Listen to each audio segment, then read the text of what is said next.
from the oil money, but in addition, they also are able to have jobs and that these are sustainable and not dependent on one source.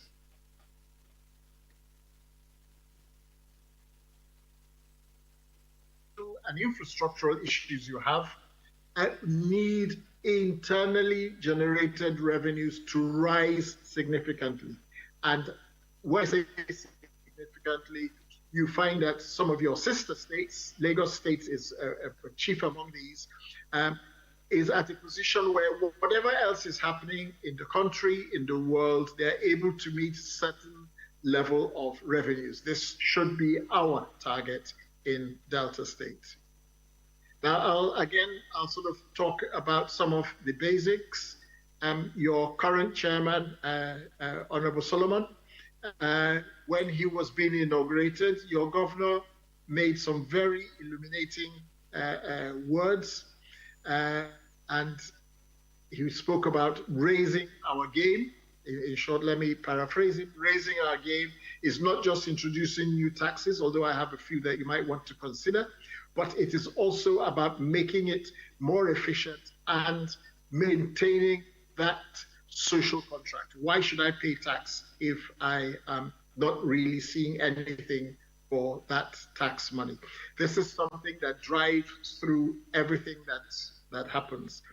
You also have the privilege, but also the benefit of Samonde, who is the former chairman of the Delta State Internal Revenue, who is now your deputy governor.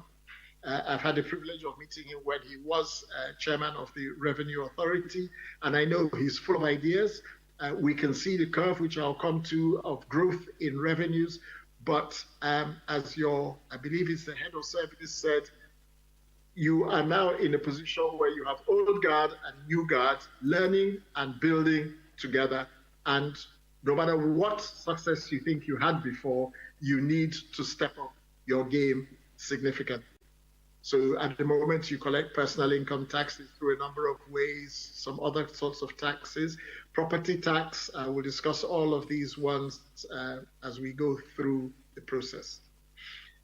So let's look at some of your highlights, insights from your 2020 to 2022 revenue profiles. And all of these sources of information are actually from yourself, from data that is submitted via the Joint Tax Board to the National Bureau of Statistics and are on your dashboard with the Nigerian Governors Forum. So let's talk about the goods.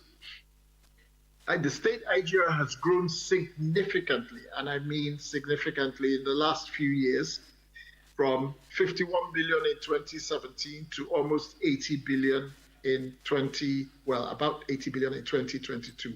There was a slight dip in 2021, which you have recovered very well from. And that was due to the impact of the COVID pandemic. Also, I'll discuss the 2023. The results are looking up, and at the end of Q1, it's been reported that your state is among the top 4 states for meeting, but also very critically for your expected internally generated revenues at that stage target.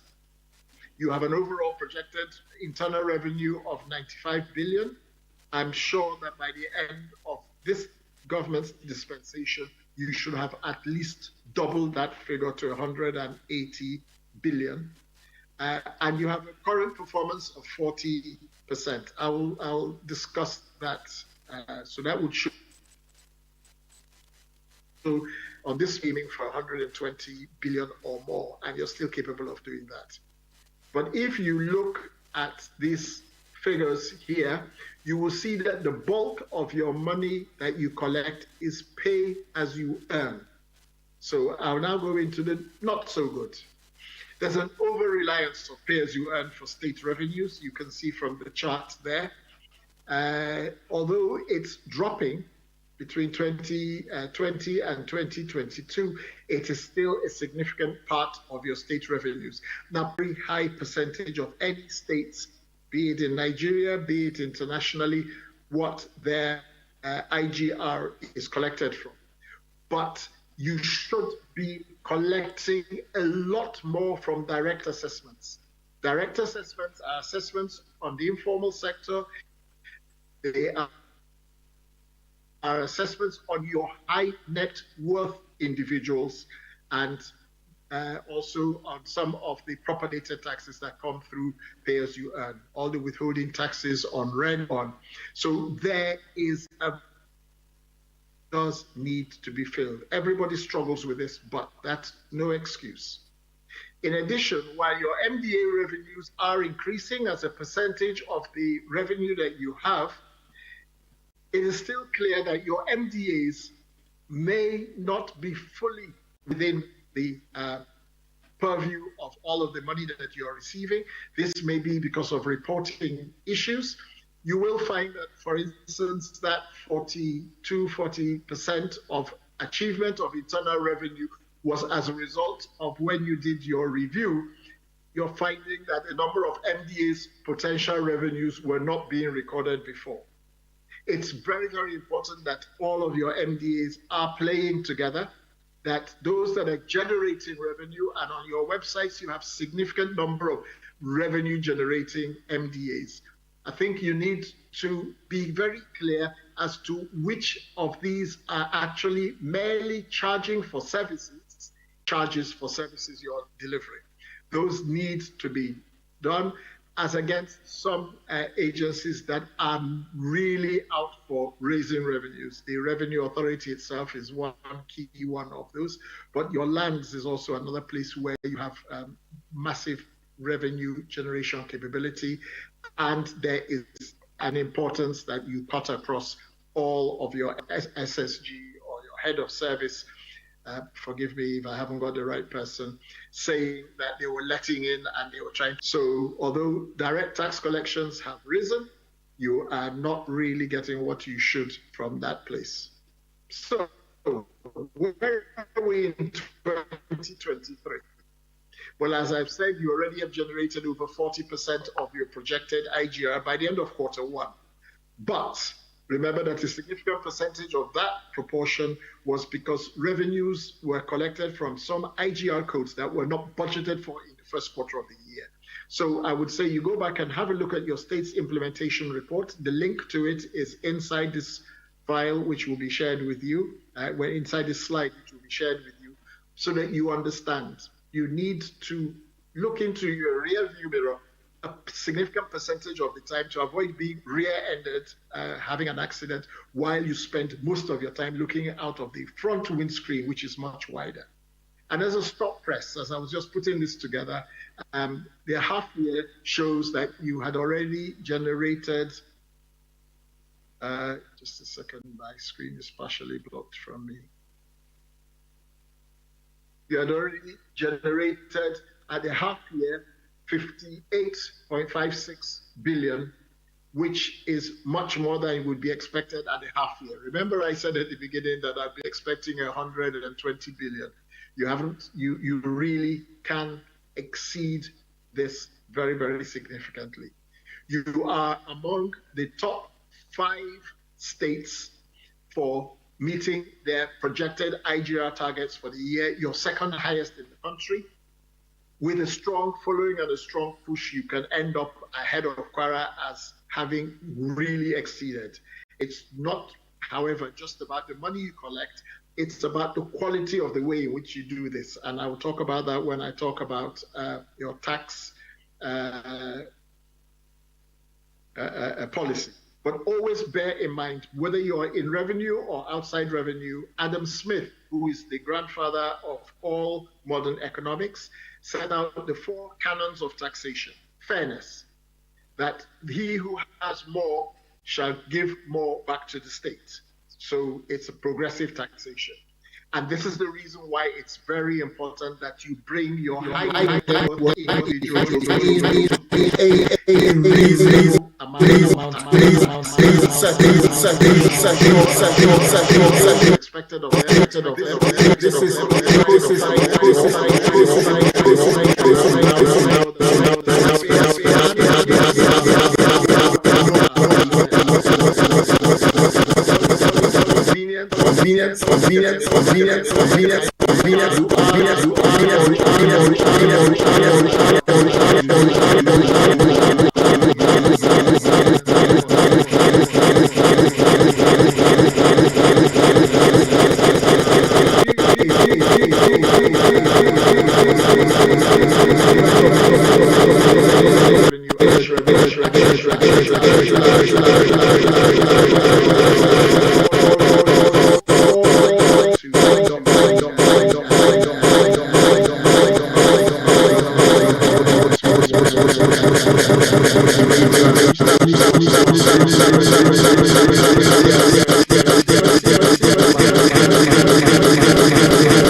items and actions that need to be taken to take place as part of your budget cycling.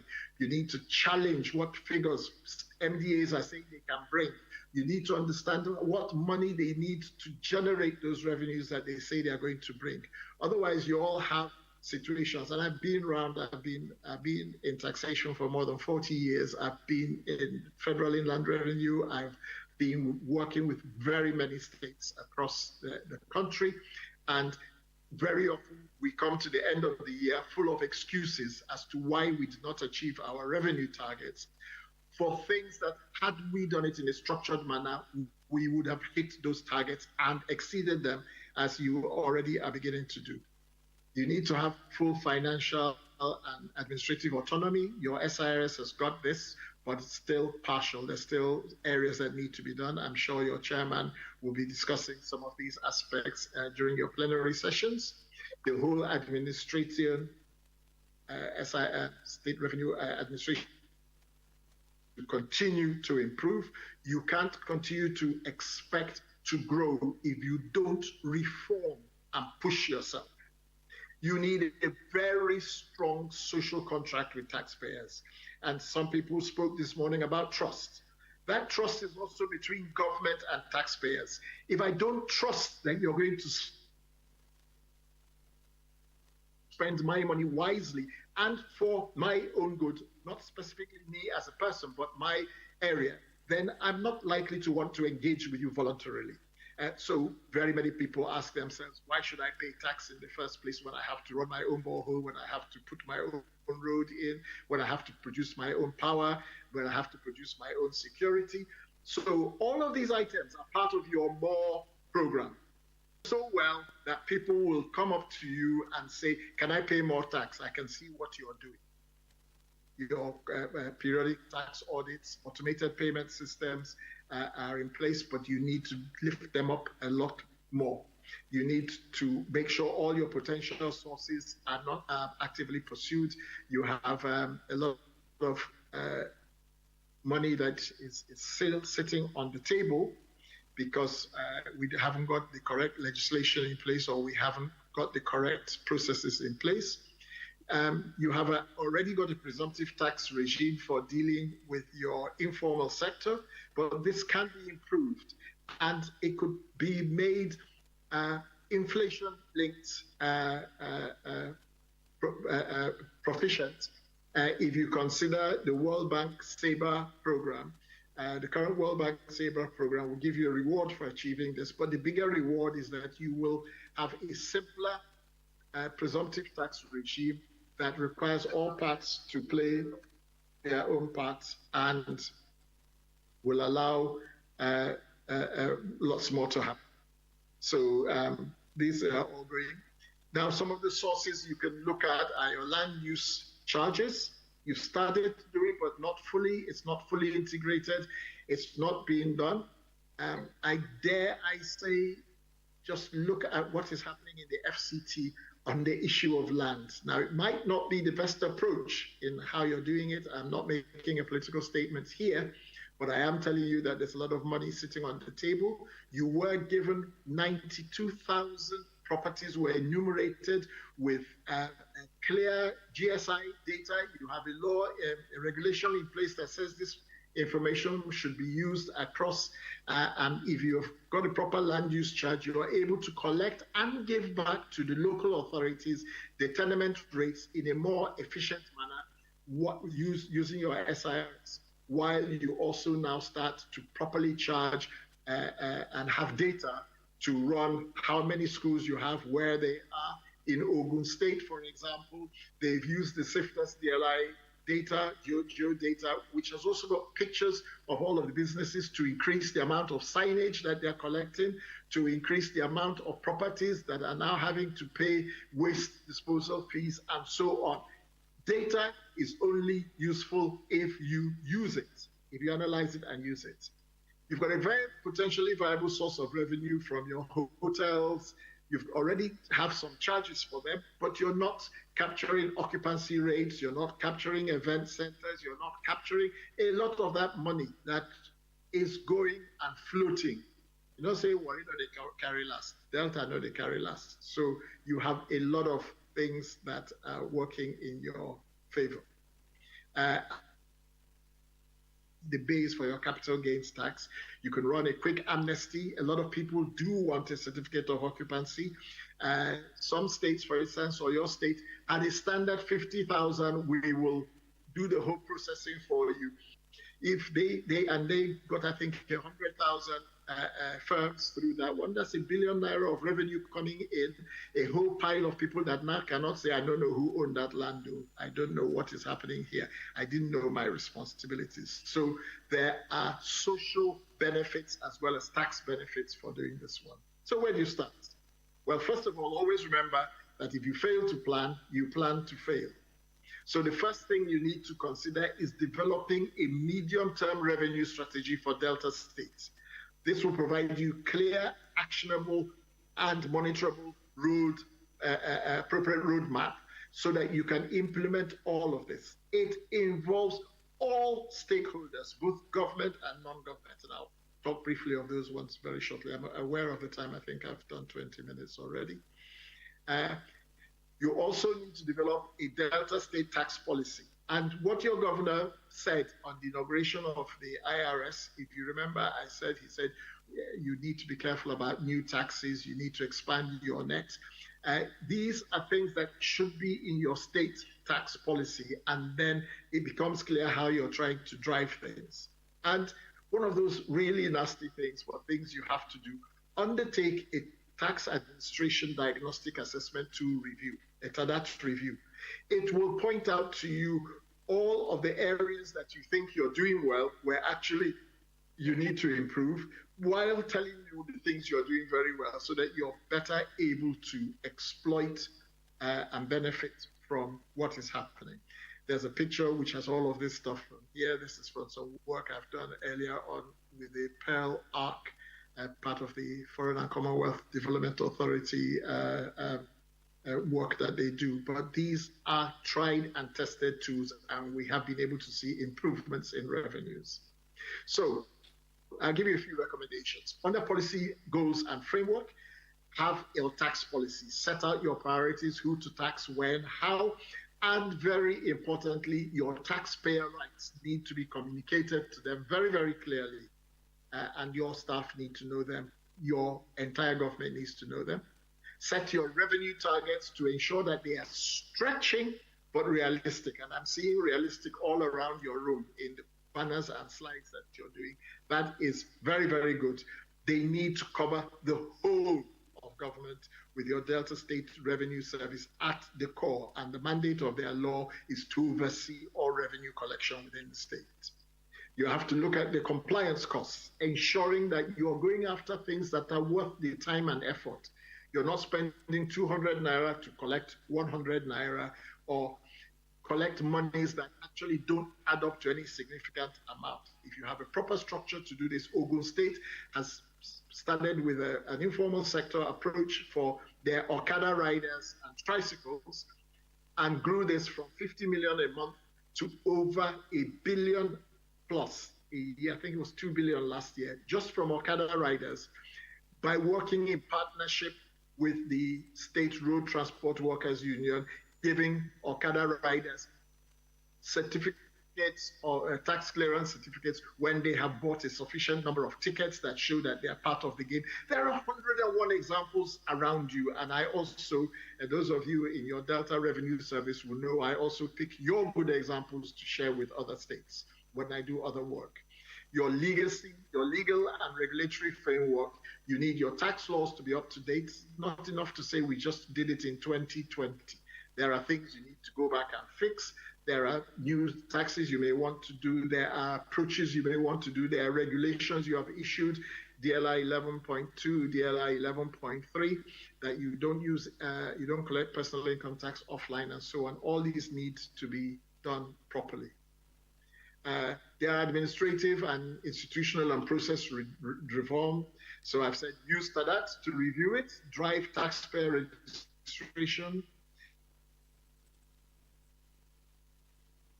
use your ICT and state of the art and restart again. Make sure it's neat and appropriate. If you see the moves being done by telecoms, being done by banks, the lack of cash last year drove a lot of businesses onto using microfinance platforms. OPay is now a major player in the market. Have your systems captured this? Are you able to collect taxes from a market woman using ISDL or one of these simple OPay, which they are accepting to sell okra and crayfish? Are you up to date? Management, compliance management and audit. Do you have the correct staff, the correct skill sets to be able to do you have a compliance improvement plan and so on? And behind all of this, and again, I noted the conversations around civil service, we need to recognize our HR, that it does, we give proper training through a proper training needs analysis. We put in place KPIs and a reward structure that is linked to those key performance improvements and make life generally easier. Another area, which is a very, very important area for us to make that step change for Delta State, is the political support and engagement. On political support, this session alone is a demonstration of that commitment, but you need to extend this much further in practice, in support for a number of things, high net worth individuals, taxation of lands, all of these ones. The political commitment needs to be seen, needs to be visible, and needs to be palpable. You need government-wide led implementation. No one agency can do this. You should have collegial competitiveness, not aggressive competitiveness. So you should be trying to outdo each other for the good of Delta State's revenue, not try to do something at the detriment of another agency or another MDA. And when you have a policy, it should cut across and be applied as relevant to all budgeting, but you need to tie this very explicitly to your revenue plan. So your MTEP, medium-term expenditure framework for the state, needs to be tied to your medium-term revenue strategy, so that you have the revenue to meet those planned expenditures and anticipate where you're going to have problems and what else you need to do. And then I cannot overemphasize the engagement. taxpayer and stakeholder engagement. Without them, you've got no revenue. If you have to chase them for every single step of the way, you will have very low revenue. Regular consultation and sensitization is required. And again, this is an item that was picked up by your governor when he was inaugurating your current Delta State Internal Revenue Service. Service level charters, service level agreements. If I say I will give you something by this date, I will give it to you by that date. If I say something is free, I will make sure that no member of staff does any side deals that mean that that free is not really free. These are all difficult things to do, but they're things we need to do. And you need to communicate all of these priorities. I've listed a few of them there, your medium-term revenue strategy, policy, all the way through to regulations and guidance for conduct of pools lottery. You already charging lottery and pools betting and casino, but are you really communicating? Is it up to date? Are you dealing with what you need to do? Have you expanded your capital taxes base? Have you used any of the advantages of programs you have worked in? How are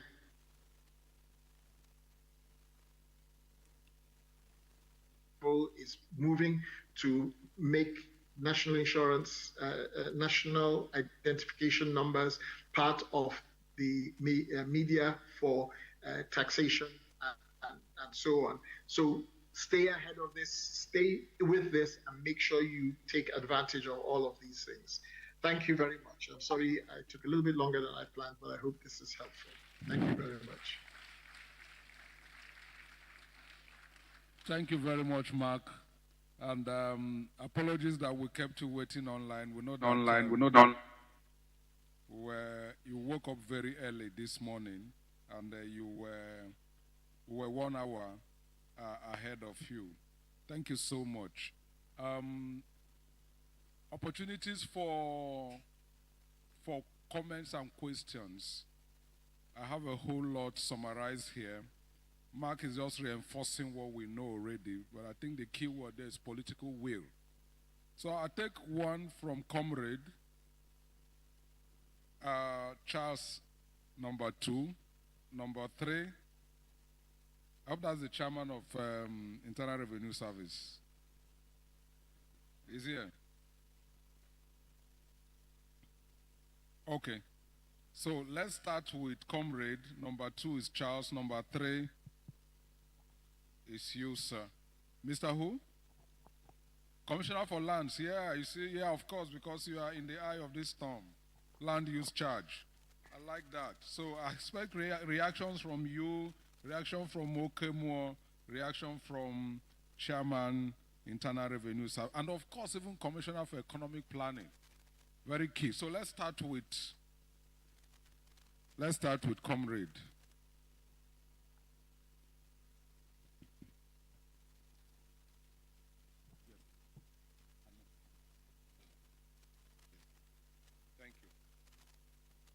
Give it to the man by, oh, okay, so we'll have it. Please straight to the point, no stories, because we have delayed time. I'll just take the questions and then pass it on to Mark and he'll reply once.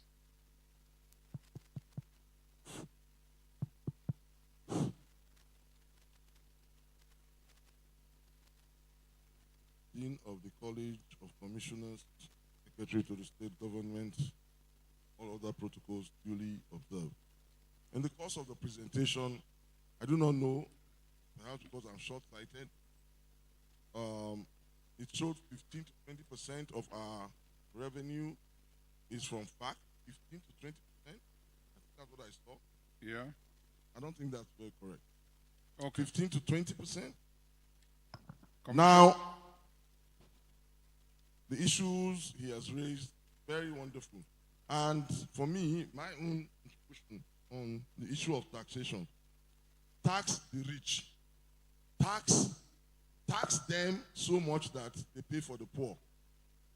Tax SSG, tax okay more, and tax all the rich like the chairman of the Internal Revenue Service so that they'll pay for the talakawas. Now, we looked at, from the presentation you made, sir, we looked at lands. And fundamentally, you have tried to be very diplomatic in presenting the issue of land. By the grace of God, I was chairman of the Committee on Lands in the House of Assembly for 4 years. And the biggest place that Delta State IGR has been shortchanged, I can tell you today, it is lands. Okay, so what's your recommendation or question? Take off the consultants, automate the system, and let the money come directly to the government. Thank you very much. Thank you. Number 2, Mr. Charles. Oh, okay. Commissioner for Lands, you've grabbed it by proximity. Okay, permit me to stand on the protocol. I'm happy SSG is here, even if His Excellency is not here.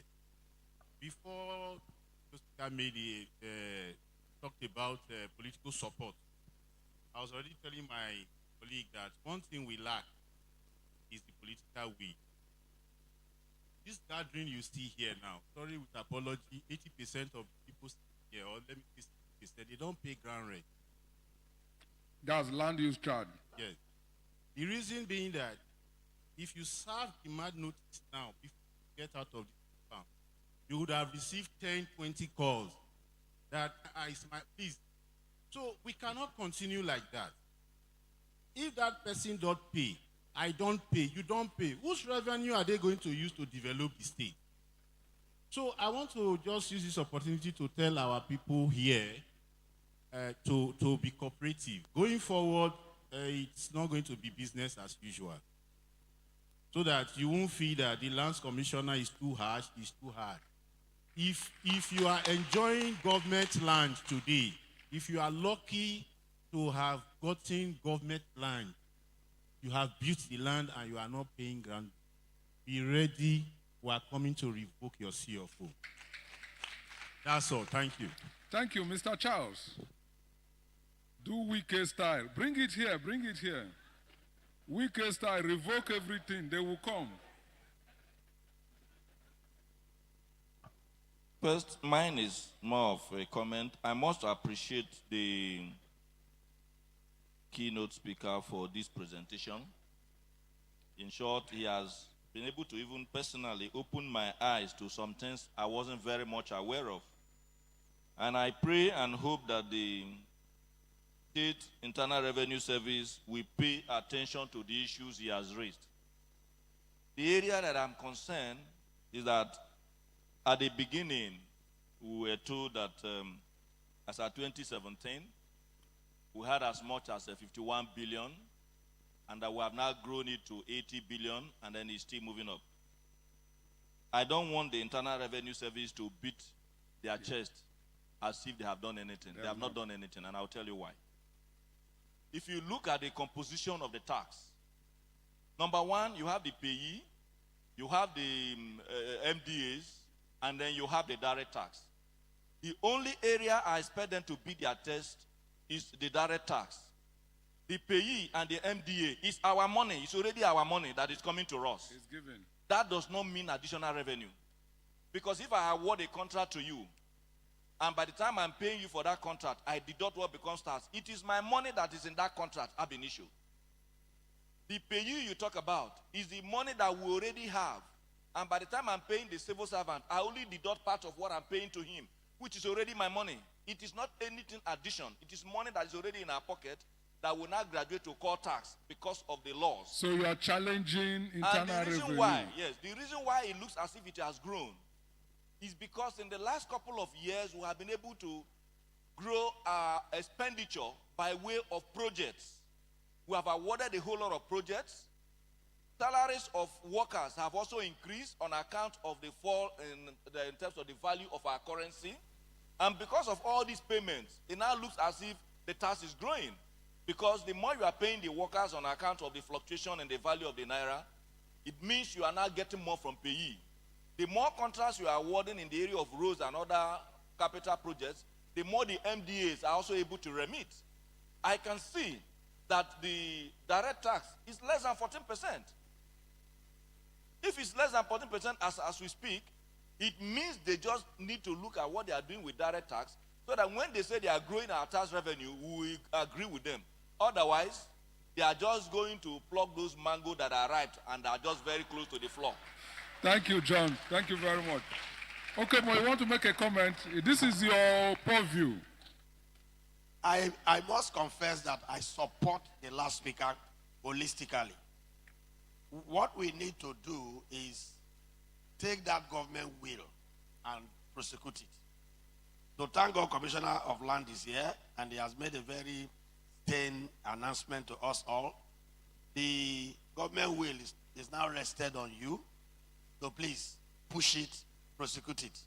Thank God the chairman of IRS is here. There is a law. Implement that law, implement that law, and implement that law. Thank you. Thank you very much. Any comments from here? Okay, Madam Angela, take the microphone to Madam Angela, and the SSG will speak last. Okay.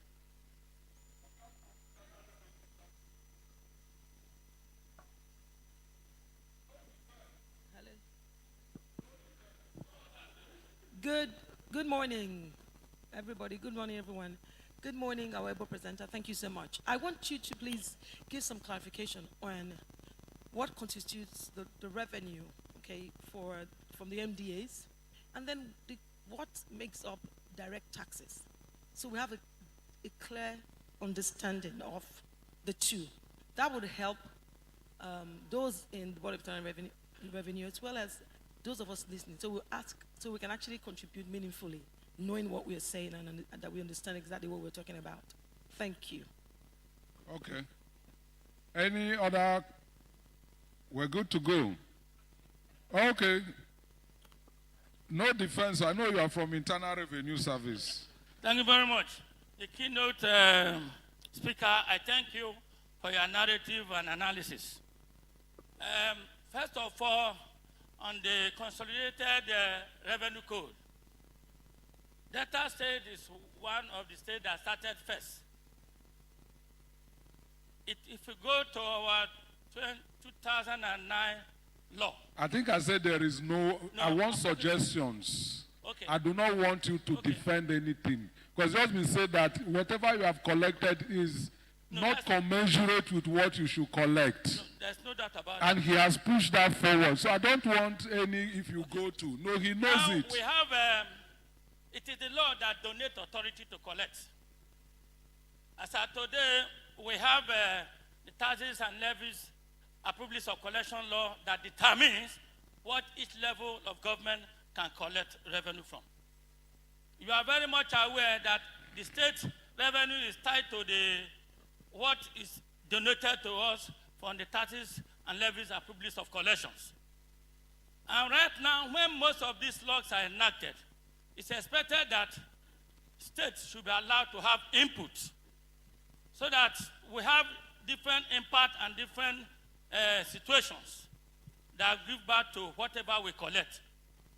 We cannot collect outside what I'm sorry I have to cut you, sir. I'm really, really sorry.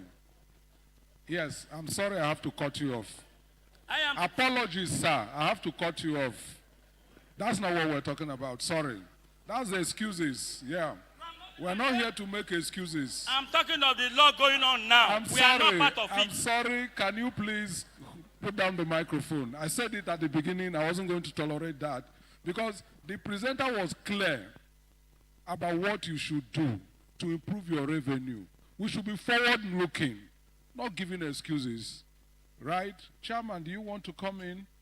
Yeah, please bring the microphone to the chairman. And with due respect, sir, be forward-looking. I do not want excuses. Here's the chairman here. I have a history with your agency. That's why I know most of the things. Thank you very much. Mark, I must thank you so much for your very elaborate and good presentation. It goes to show that you have a good knowledge of what we are doing in Delta State. Yet, if you were there during our inauguration, I specifically said the informal sector has been largely untapped and is an area that we need to look into. Some of the suggestions that you've made public to us today, there are areas we're certainly going to look at, but especially areas of the consumption tax, capital gain tax, stamp duties, and others. We're trying to put a frame to ensure that we digitalize all of these collections and come up within the first quarter of next year. I'm sure during the panel discussion, I'll be able to throw more light. Thank you very much. That's the spirit. Thank you. Thank you. Mark, I'll just summarize some of the key interventions in case you didn't pick them up. Some are contributions, some are basically questions. So taxpayers and stakeholder engagement strongly recommended. Yes, that is something you have recommended. Service level charter. Oh, I'm reading your own, no, not the question.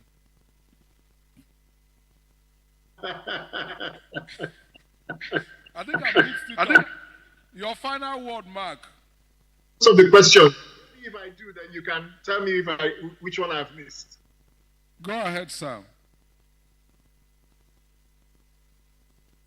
Hello? Please go ahead, go ahead. A general response to all the questions. Can you hear me? We can hear you. Can you hear me? Let me assume you can. Thank you very much for all of those enlightening comments and questions.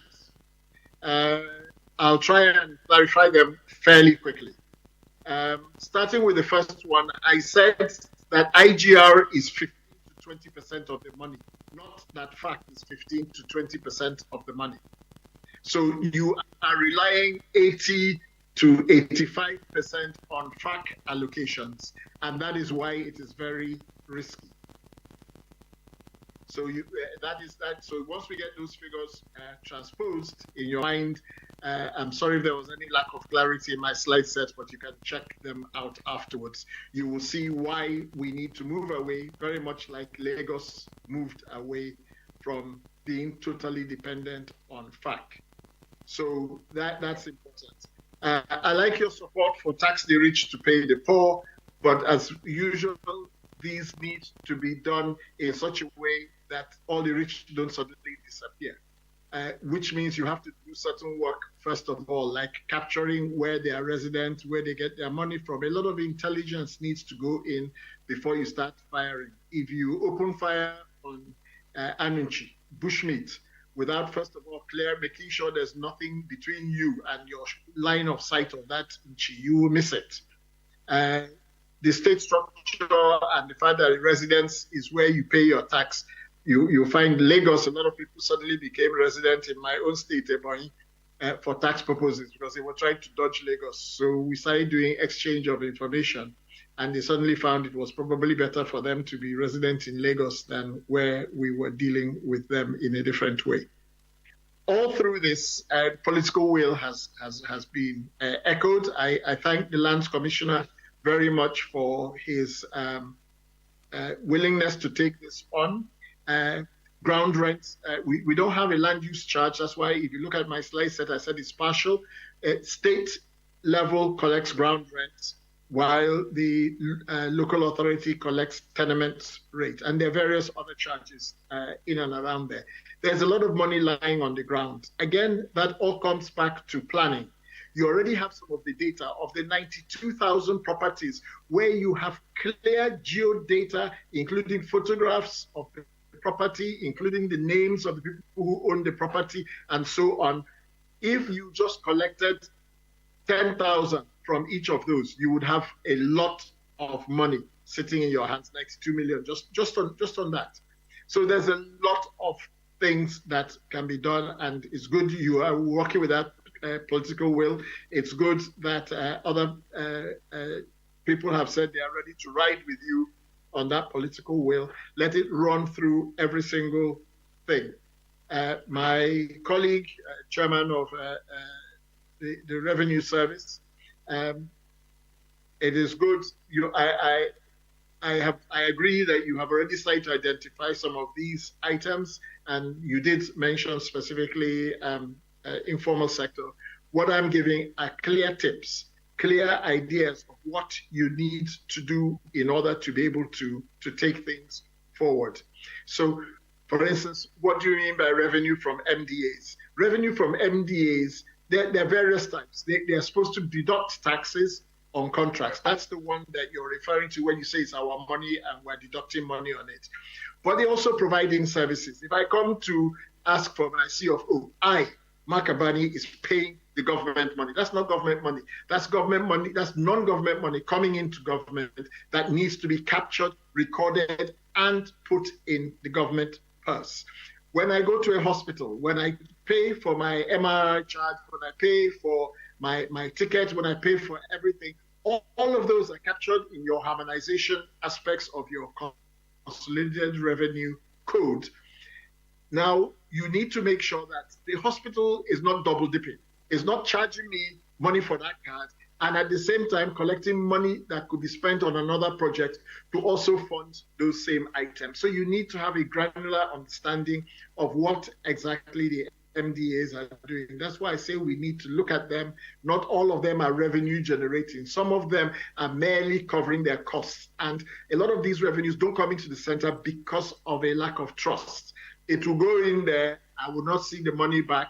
I need it to pay for the next set of drugs that are going on, if it's a revolving drug or something else. States like Kano, Kaduna, Jigawa have already put in place automated systems where when that money hits the bank, within 24 to 48 hours, it's reversed straight back into the MDA account, less an agreed percentage. Some states 10%, some states 20%, so that you know exactly what is happening. So MDA are both the revenues they collect from government-sponsored items, but also all the revenues that come, all the land charges, all of the hospital charges, all of the so-called school charges. You may say there is no education tax. I can guarantee you there's some education tax happening. Those of you who have children will know how you're being asked to contribute to different things.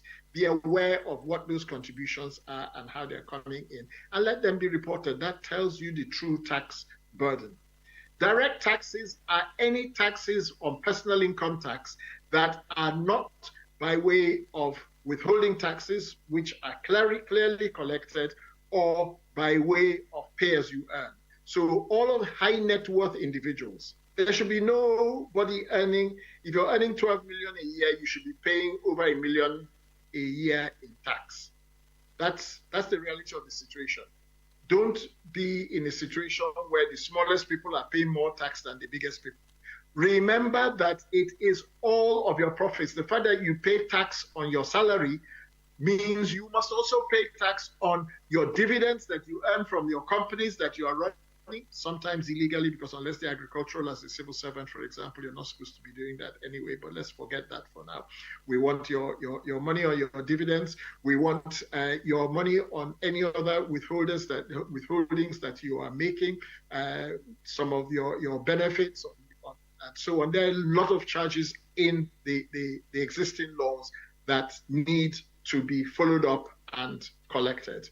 So those all require political will. They also require you putting your hand on your chest and saying, have I paid all the things? Or have I just simply, like many members do, pay a small amount based on an identifiable salary and forget to pay tax on the bulk of the rest of the money that they are making as contractors, they are making in different ways. That money is all direct taxes.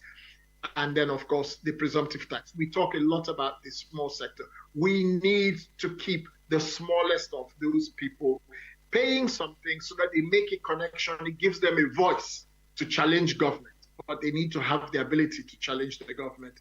But we don't need to overburden them. But there are, and I have been in states where people who are under presumptive tax, one of them was in the presumptive tax in Kwara State, for his market store. In the meantime, he owned the largest supermarket in town that wasn't even captured on the system at all. You have to get off your behind and go out and actively work. But you must do all of this with planning and with the correct approaches. With the attempted defense by somebody from the Revenue Service, not to cast too many things on it, but you're only as good as the last thing you did. And of the Taxes and Levies Act, there are a number of the things I've suggested there that are inside that act that you're just not collecting. So you're not even covering the field, let alone worrying about whatever else is happening. and forget about people who earn under 30,000, because that's the bugbear. You should be looking for people who are earning 1-2 million. There are too many of them. There are too many of them. Tax isn't bothered about the legality of how you're making your money. If you're running an illegal distillery, I want my money. That's how Al Capone was caught in the United States. Not for the illegal running that he was doing. The FBI couldn't get him. He was got by the taxman and put in jail by the taxman. Let's be serious. If we want to do it, we can do it. It requires political will. And on political will, I'll give you an example of somebody who showed political will for taxation. Fashola, when he was governor of Lagos State, if you wanted to see him and you're a Lagos State indigene, you had to write your tax identification number as part of your application to see him. If you were not registered, you got a different level of priority. If you were not bringing something to the state and you wanted to see him, then he wanted to know that you were actually registered in the system. And in his second term, if you wanted to discuss a contract with him, to see your tax clearance certificate for the last 3 years. If you have not been paying tax for the last 3 years, and all of a sudden you want a 1 billion naira job, but you are paying tax on a 20,000 naira turnover company, something is wrong. Let us use our tongue to count our teeth, not our teeth to count our tongue. Thank you very much. Thank you. I hope that's helpful. Thank you very much. Thank you very much, Mark. All right, Kingsley. All right. Thank you, Mark. And I would like to invite the Secretary to the State Government to share a vote of thanks on behalf of the Delta State Government.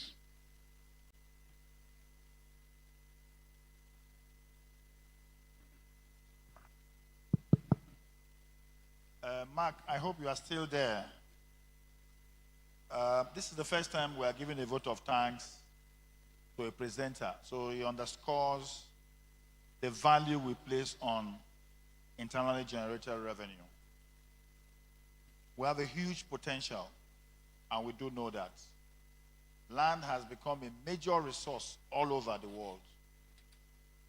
Whilst we are chasing informal sector, we should also try and recover or recoup from our land that already exists. We should try and give out more C of O's. If you put the price of your C of O on the rooftop, you will scare a lot of people. But when you drop the cost of acquisition and the timing of acquisition, the turnaround time, you will have more clients that you will punish a year after. Because that is when you start collecting the real monies. So what you lose in the first year, you will gain thereafter and in perpetuity. And policing our taxes is clearer than ever. The definitions, clarifications on MDA collections and direct taxes has even made it a lot clearer that even if we begin to manage, for political reasons, manage the informal sector, we should ensure that those who have enough money to buy land, build a house, put a title on it, we can generate a lot of revenue. So we thank you for your time, but this is also to let you know that there's political willpower to do this. Otherwise, we would never have outsourced that aspect. But I'm sure that we are going to scale up our activities in this area. Consistently, the Commissioner for Finance has aligned with the need to drive this revenue. And our governor is very much committed to it. And I repeat, just a statement from Wike, a statement and an action has compelled or triggered off a lot of payments. And I am sure that that will happen very soon in Delta State. Thank you for throwing more light to the public on these issues. And on behalf of the state government, we say thank you so much. And the baton is now handed over to BIR, or Delta State Internal Revenue Service. And I am very sure that that comes with a lot of restructuring, professionalizing that service for results. Thank you, and God bless you. Thank you very much, SSJ. Thank you, Mark. Just quickly before we go for break, very soon, just want to highlight the key points. improve efficiency of collection using an automated payment system, effective collaboration among revenue-generating agencies, and fund them. I hear complaints about, you want me to collect tax, you don't fund me. Full financial and administrative autonomy for Delta State Internal Revenue Service. Strong social contract between government and taxpayers. If you collect my money, you provide me facilities, and I will pay more taxes. And then it will increase voluntary compliance. Expand revenue base by targeting high net worth individuals. He said you should leave the 20,000 naira people. Look for people like Okemo and Charles and collect more money from them. And SSG, you know, you have too much, and Chief Tony, you have too much money flowing around and you are chasing small money. And comrade, is it comrade here? Review your processes to ensure they are productive. Processes is a problem. Some of them are 20, 30 processes. It could just be 5. You know, the danger of the revenue composition of 20% IGR and 80% FAC is a lot of risk. You have to increase it. That means there must be a yearly target. Land use charge, we talked about it. Hotel, restaurant expand. You say, look at occupancy rates. Lagos used to do 10% charge, service charge. They call it service charge. Consumption tax. And there's a lot of consumption going on in Asaba.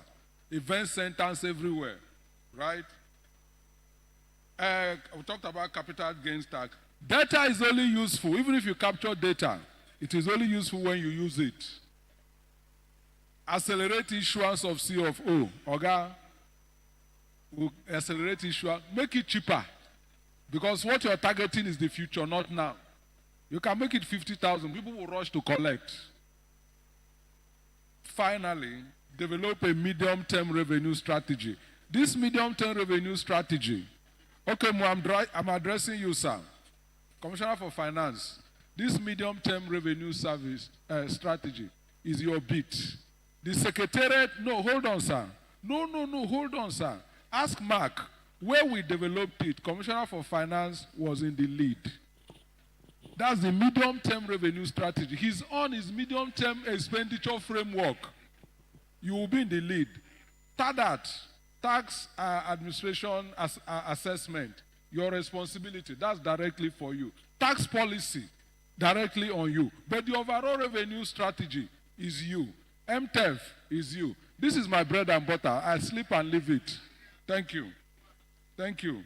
Strengthen legal and regulatory framework. One thing that worked for states is that constantly they look at their laws. Constant review of your laws. Lagos can go to the State House of Assembly 2 to 3 times. When they feel that the law is not actually doing what they're supposed to do, you can go back. Right? That's very important. He said review cost of compliance. Don't use 100 naira to collect 20 naira. Set revenue targets. That's the medium-term revenue strategy. Work in partnership with road transport workers. I know that if people are coming back from, like, there's this law you passed about Sienna buses, 70,000 naira, but the manner of collection is actually crude. It's crude. One of my vehicles, I sent the driver to come home. They come here, they arrested him. I said, okay, pay, but I want a receipt. They were struggling to give him a receipt.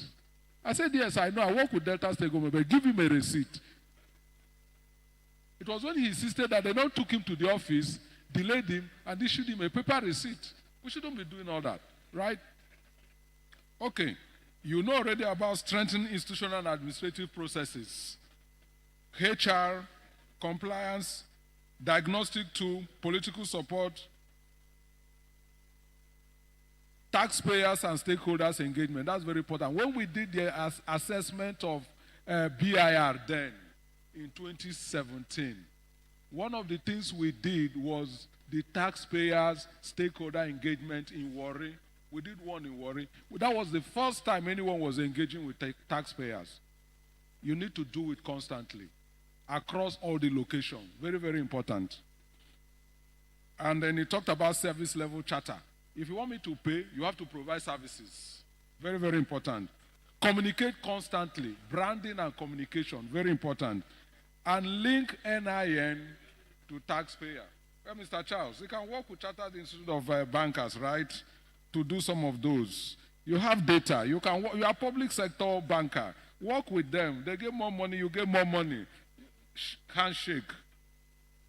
Yeah, you get more money. I get more money. You give me numbers. I give you numbers. You get more money. I get more money. So thank you very much, everyone. We have a break now. Oh, thank you for clapping for me. Thank you. All right. So, commissioners, special advisors, please, your serving point is here. Take this road. All these senior people, take this door. Permanent secretaries, directors. No, it's just for easy service. It's for easy service. It's for easy service. Thank you very much. Let's be back at 12. PAMSEC directors, head of extra-ministerial agencies this way. Please come back at 12 noon. 12 noon. Oga Kingsley, make sure that people are back at 12.